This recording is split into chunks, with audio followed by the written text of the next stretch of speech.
Hello everyone, मेरा नाम अनामिका है और आज हम बात करने वाले हैं न्यूट्रास्यूटिकल्स के बारे में।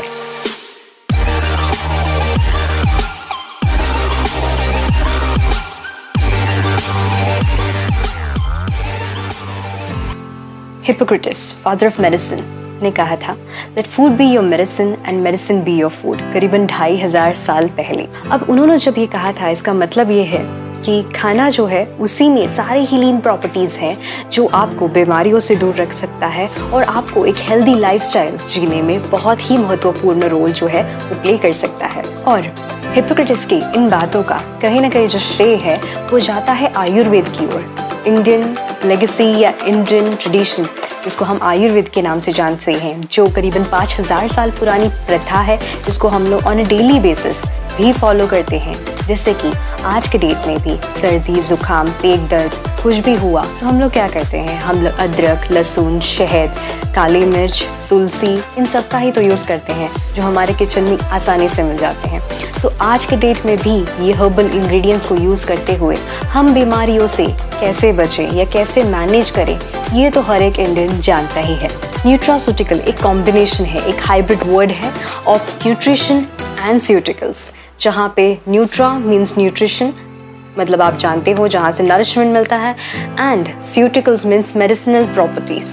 क्या आप लोग जानते हैं न्यूट्रास्यूटिकल्स जो है इसकी शुरुआत हुई करीबन 1980s के दशक में, और वहाँ से न्यूट्रास्यूटिकल्स का जो यूज़ है into bioactive forms, herbs forms या फिर डाइटरी सप्लीमेंट फॉर्म्स, इस फॉर्म्स में शुरू हुआ। सो जहाँ पे फार्मास्यूटिकल कंपनीज जो है केमिकल्स या सिंथेटिक केमिकल्स का यूज़ करते हैं for combination, for drug formation जो ट्रीटमेंट में यूज़ होता है, तो यहाँ पे न्यूट्रास्यूटिकल्स क्या करता है, न्यूट्रास्यूटिकल्स में जो बायोएक्टिव्स हैं, हर्ब्स हैं या कुछ ऐसे इंग्रेडिएंट्स हैं, जड़ी बूटियों का इंग्रेडिएंट्स है, एक्टिव्स है, इनको यूज़ किया जाता है, इनका एक कॉम्बिनेशन क्रिएट किया जाता है जो कई सारे डिजीज़ में आपको हेल्पफुल रह सकता है। एंड मेनी ए टाइम्स ये डिजीज़ प्रिवेंशन में, क्योरिंग में एज वेल एज मैनेजमेंट में एक बहुत बेहतरीन जो है रिजल्ट दे पाया है। So what does nutraceuticals do?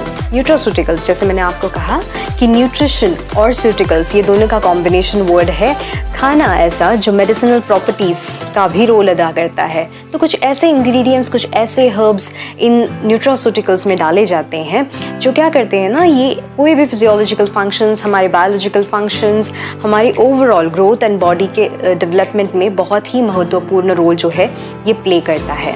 ये जाना जाता है मोर पॉपुलरली फॉर हैविंग सेफ्टी, मतलब ये आप सेफली यूज़ कर सकते हो। इसी के साथ साथ it has a high nutritional value, और उसी साथ साथ जो है थेरेप्यूटिक यूज़ में भी ये बहुत ही ज़्यादा पॉपुलर है। सो जैसे बात होती है थेरेप्यूटिक यूज़ की, थेरेप्यूटिक यूज़ जहाँ पे आप बीमारियाँ जो हैं उनको कंट्रोल करने में या उनको मैनेज करने में या उनको क्योर करने में यूज़ कर सकते हैं, तो कई सारे ऐसे क्रोनिक डिसीजेस में भी न्यूट्रास्यूटिकल्स को सजेस्ट किया गया है, जैसे कि ओबेसिटी, हाइपरटेंशन या फिर इवन डायबिटीज़। ऐसे कई सारे जो क्रोनिक कंडीशंस हैं इनमें भी ये बहुत पॉपुलरली नोन है। ये आपकी हेल्थ को इम्प्रूव करता है, उसी के साथ साथ आपकी इम्यूनिटी को बूस्ट करने में हेल्प करता है, आपके हार्मोनल इम्बैलेंसेस को भी ये ट्रीट कर सकता है। So, जैसे कि आप जानते हो कि जो अमीनो एसिड्स हैं या प्रोटीन्स है या फिर जो नेसेसरी फैटी एसिड्स है, प्रोबायोटिक्स है, प्रीबायोटिक्स है, जो हमको खाने से मिलना चाहिए, जो अगर नहीं मिल पा रहा है may be because of improper diet, तो वो भी हमको न्यूट्रास्यूटिकल्स के माध्यम से हम इंश्योर कर सकते हैं कि हमें मिले और हमारा जो एक ग्रोथ एंड डेवलपमेंट है वो प्रॉपरली हो सके। Why do we need nutraceuticals? जैसे कि आप लोग जानते हैं हम जो है प्रकृति का ही उत्पाद है, we are part of nature। तो अगर हम लोग प्रकृति के अनुसार जीते हैं ना तो कोई भी दिक्कतें नहीं आती है, आप एक बहुत अच्छा हेल्दी लाइफस्टाइल जो है ये जी सकते हैं। जैसे कि आप लोग जानते हो नेचर का एक क्लॉक होता है, सूर्योदय होता है, सूर्यास्त होता है और उसी के साथ साथ चांद निकलता है। तो ये जो है मॉर्निंग, डे, नाइट, ऐसा एक नेचर्स रिदम बिल्कुल है। क्या आप लोग जानते हैं हमारा भी एक काइंड ऑफ रिदम है या फिर हमारा भी एक क्लॉक होता है, जिसे हम लोग कहते हैं बायोलॉजिकल क्लॉक या साइंटिफिक लैंग्वेज में इसे कहा जाता है सर्कैडियन रिदम। अगर हमारा जो बायोलॉजिकल क्लॉक और जो है नेचर्स क्लॉक ये अलाइनमेंट में रहे ना तो हम काफ़ी अच्छी एक हेल्दी लाइफस्टाइल जी सकते हैं। कैसे? जैसे कि आप लोगों को पता है कि स्लीप एंड वेक साइकिल जो है हमारा, मतलब सोने का और उठने का जो साइकिल है ये अलाइंड है विद द नेचर्स क्लॉक। तो बीमारियां नहीं होती हैं। जैसे कि आप टाइम से सोते हो, टाइम से उठते हो, टाइम पे खाना खाते हो, एक्सरसाइज करते हो, इसी प्रकार से जो है हेल्दी खाते हो, तो आप लोग भी जानते हो कि आप एक फिट और हेल्दी लाइफस्टाइल जी सकते हो। लेकिन अगर आप टाइम से खाते नहीं हो, टाइम से उठते नहीं हो, टाइम से सोते नहीं हो, और उसी के साथ साथ अगर स्ट्रेस भी है, तो ये जो सारा रिदम है या ये जो बायोलॉजिकल क्लॉक है ये बिगड़ जाता है और बॉडी जो है इसको रिएक्ट करने लगता है और कई सारे इंडिकेशंस देने लगता है। एक सिंपल एग्जांपल लेते हैं कि अगर हमने ठीक से खाना नहीं खाया, टाइम पे खाना नहीं खाया और टाइम से सोए नहीं, क्या होता है? अगले दिन एसिडिटी होने लगती है कि नहीं? और अगर ये दिनचर्या जो है, जो रूटीन है, ये ऐसा ही बिगड़ता चला जाए, maybe for a week together, maybe towards a month together, तो क्या हो जाता है? बॉडी जो है वो प्रॉपरली फंक्शन नहीं करता है और जैसे कि एसिडिटी जो है वो हाइपर एसिडिटी में कन्वर्ट हो जाती है और ये ऐसे ही ये सिलसिला अगर चलता जाए तो वो स्टमक डिस्कम्फर्ट में कन्वर्ट हो जाता है, आगे जाके जो है वो अल्सर्स में कन्वर्ट हो जाता है या कहीं जाके आगे विथ स्ट्रेस इंक्लूडेड जो है ये IBS का भी रूप ले सकता है। तो ये सब जो चीज़ें हैं ना, ये बहुत ज़्यादा लिंक्ड है विथ योर सर्कैडियन रिदम या फिर your biological clock. It's said that you are what you eat. हम जो खाना खाते हैं ना, हम उसी प्रकार से हो जाते हैं। जैसे कि आप अगर अच्छा खाना खा रहे हो, हेल्दी खाना खा रहे हो, अच्छी डाइट फॉलो कर रहे हो, तो क्या होता है? आप एक हेल्दी लाइफस्टाइल जियोगे।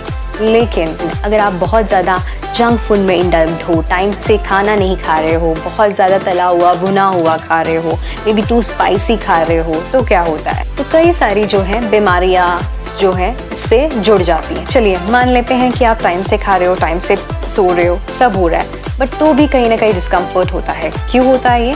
बिकॉज क्या आज के डेट में हम लोग जो भी खाना खा रहे हैं उसमें हमको सारा न्यूट्रिशन मिलता है? सोचने वाली बात है कि नहीं?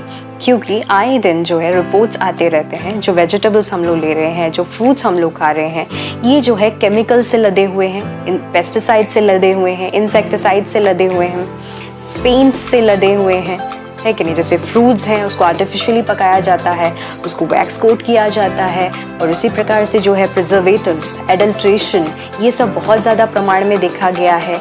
कई सारे फूड में तो इंग्रेडिएंट्स ऐसे भी डाले जाते हैं जो एडिक्टिव्स होते हैं। तो ये ऑलमोस्ट जो हम लोग खा रहे हैं, like whatever is served on our plate, हम जो भी हमारा जो खाना खा रहे हैं, ये जो है एक केमिकल कॉकटेल से कम है क्या? सोचने वाली बात है।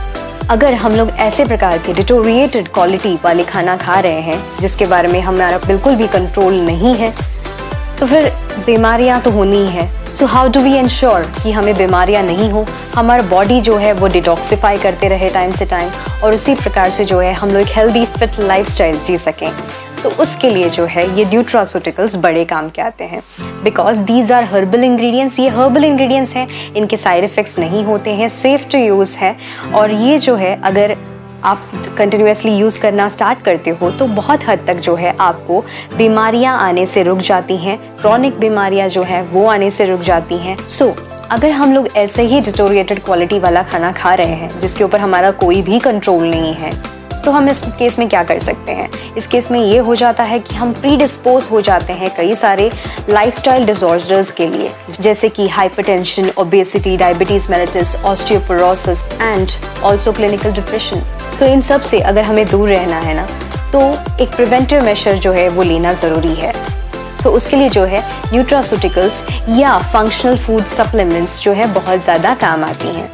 So how popular are these nutraceuticals and how many people do use them?